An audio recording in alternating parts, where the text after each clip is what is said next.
Check this out. I know you have always dreamed of performing in Carnegie Hall. So I think this 2023 to 2024 season at Sound Expressivo will be perfect for you. As a platform, we host live online auditions so you can share your music with the entire world. Then we send you to incredible in-person venues like Carnegie Hall so you can perform solo, as a duo, as an ensemble, and with orchestra. This year we have a total of 4 gala events at Carnegie Hall, as well as 4 different opportunities to perform with orchestras in the US, in the Czech Republic, and even in Egypt. We want to help you fulfill your musical dreams. Go to soundexpressivocompetition.com to check out our season and to apply.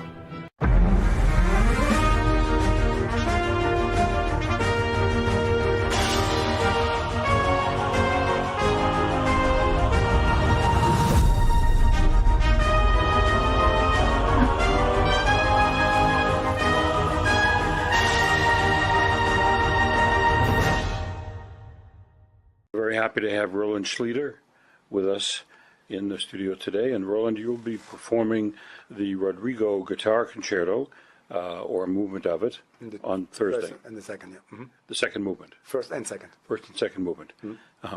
So tell us a little bit about your background. You were born in... Well, I'm born in Bolivia, South America, Santa Cruz. But as a child, as 8, I moved to Germany. Well, I didn't move. I got sent because my parents, they had to keep working down in South America, and I grew up with my grandfather. You grew up with your grandfather, and that was a very good experience. Yes, because he was a big opera fan, he was a Wagner fan, and so arts and classical music was part of everyday life. And from the first days that I got there to live with him, we went, right on the first week, we went to see the Brouwer Seville. So my first opera when I was 8. A great introduction to opera, of course. And from then on, we kept doing a lot of cultural stuff together, my grandfather and me, and orchestra, symphony concerts, theater, and of course, a lot of opera. And that's why I got into the classical music. Right. And where did the guitar come along? The guitar came along later. Was when my family moved back to Germany. So then I was living with them, of course. And as an 11-year-old, I was more on the street, of course, with bicycle and with friends. And I remember my mother, she signed me up for a guitar class. She didn't ask. She just signed me up. And I remember I was on the street and got home and said, Roland, you're late. We have to go. We have to go for what? What? Here's the guitar. You have guitar lessons. What? And okay. So we drove to the school, and that's it.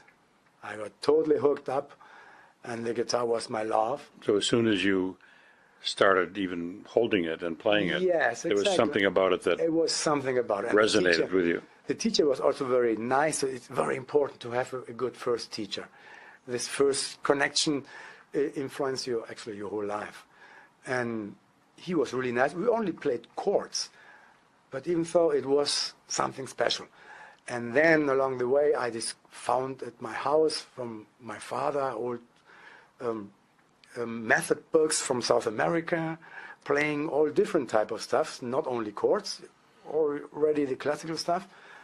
And I started and wanted to play it, and I couldn't, and everything. And so I threw it away, the books, and I just listened to the recordings.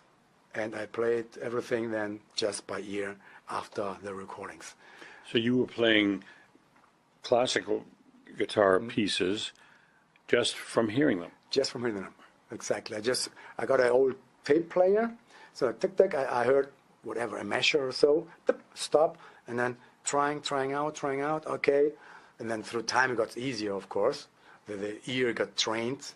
And then just 2 measures, 3 measures, okay, then you test a little bit, and so you get to memorize a piece. Now let's fast forward to you auditioning to get into a school. Yeah. And what school? That was at USC. USC, as I recall from our conversation. So the audition goes well until...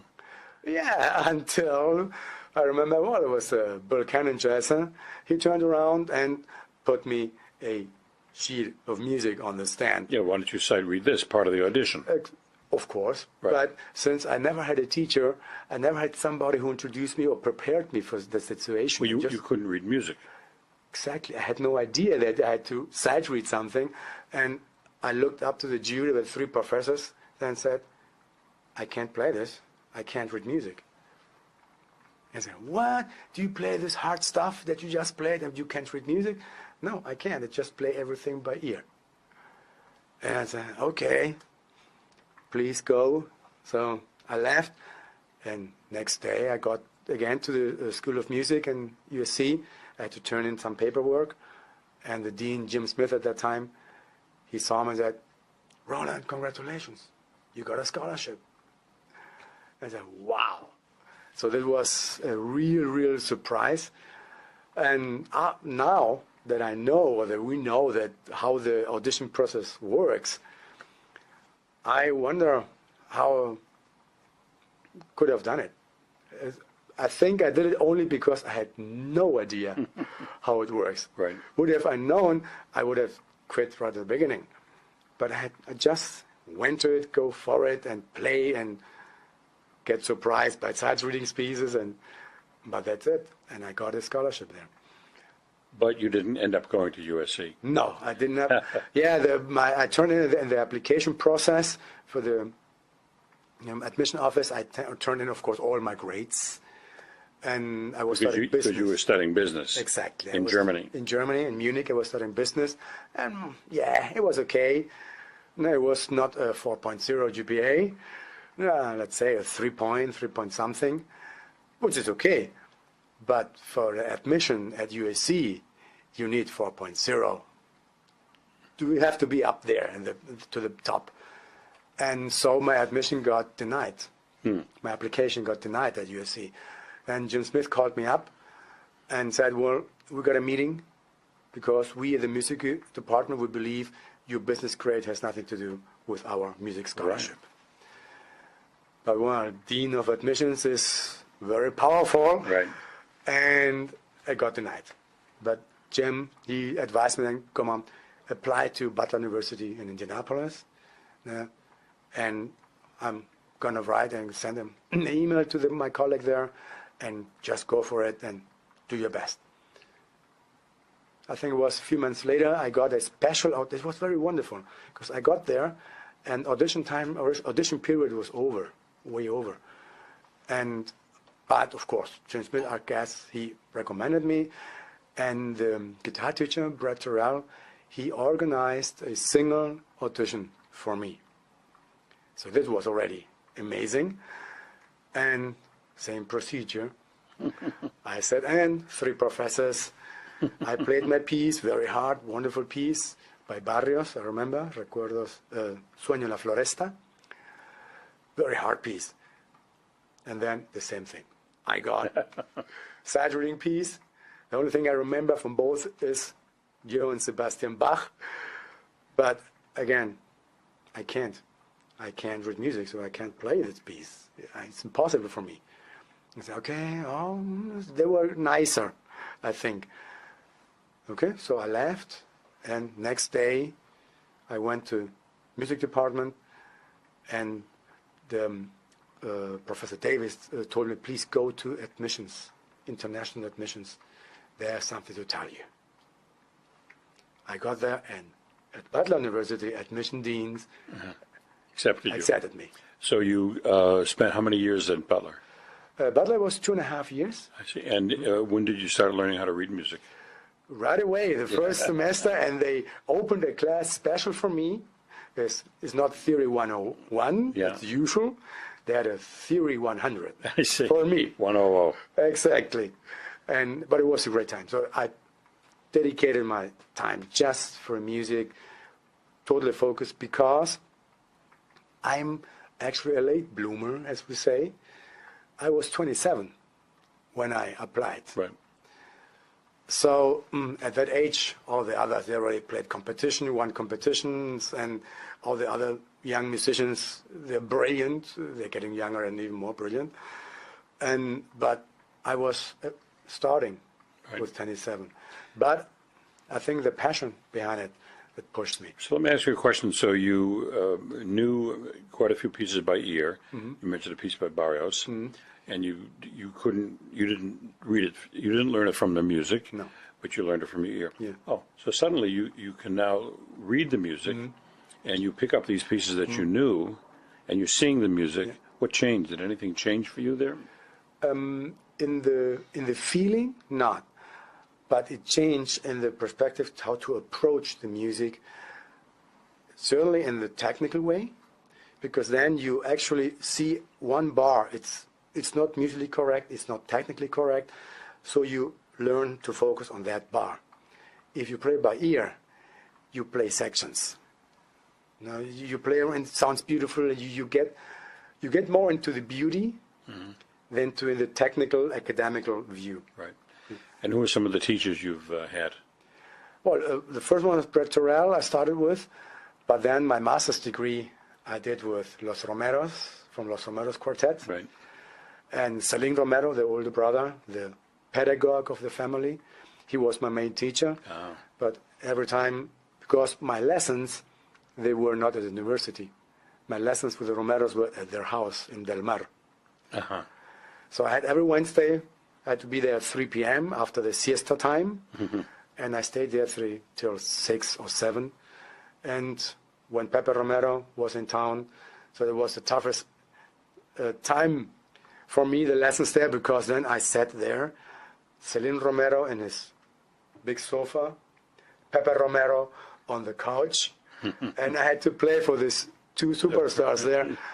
I was always so nervous, but the beauty of the whole thing is that we had 45 minutes, an hour lesson, guitar, but then we sat for an hour or sometimes longer in the garden or on the balcony watching out of the Pacific, and the whole motivation. Los Romeros, Pepe, he knew Rodrigo by himself. Of course, they have all this direct connection to the composers and to the great guitarists. So this, what their stories, was, I think, the biggest motivation of all, to hear them tell you. For example, Pepe Romero, I played the Aranjuez for him at that time. And I had the beginning, the introduction. Some guitarists, they do it with a flamenco rasgueado. Tam, pam, pam, pam, pam. And Pepe told me, why do you play that? I think people like it, and I'm sure the conductors, because it sounds very Spanish, very flamenco, what you do with the rasgueado.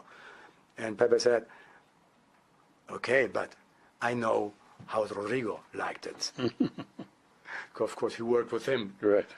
And then he taught me how the composer himself wanted to have the introduction sound. So these are experiences that Can't duplicate that. Exactly. So what are the big projects coming up for you? Well, besides Thursday concert at Carnegie Hall, Right. I'm having next month something very, for me, special, because the German national television is doing a 6 minutes show on me Really? on May 24th. Congratulations. They're filming it here or in the U.S.? No, it's in Germany. You're going to go to Germany, yeah. Yeah, exactly. Congratulations on that. Thanks. And of course, this is very important because I lost my agent during COVID. And also after COVID, all the agencies, they reorganized themselves, especially the smaller agents. They focus more on different things that maybe the margins are better to Right. get money. Guitarists, you always had a hard time. I think now it's even worse to get an agent. And I think situations like this, Carnegie Hall or on national TV in Germany, that opens doors to get. And then I have a very special project in October in the beautiful, very old classical concert hall in Wiesbaden in Germany, the King's Hall. And I got invited to perform Concierto Aranjuez, but in a very special version, Concierto Aranjuez for accordion orchestra. Wow. Something totally new. I found out this has been done, but only the second movement, and it sounds amazing. It sounds really great with an accordion. I never thought accordion orchestra. And so I'm very excited about that project because it's Aranjuez again, but from totally different take. Well, we'll look forward to those projects. You've had a remarkable career. Thank you for coming by, and good luck. Thank you for Thank the you. interview.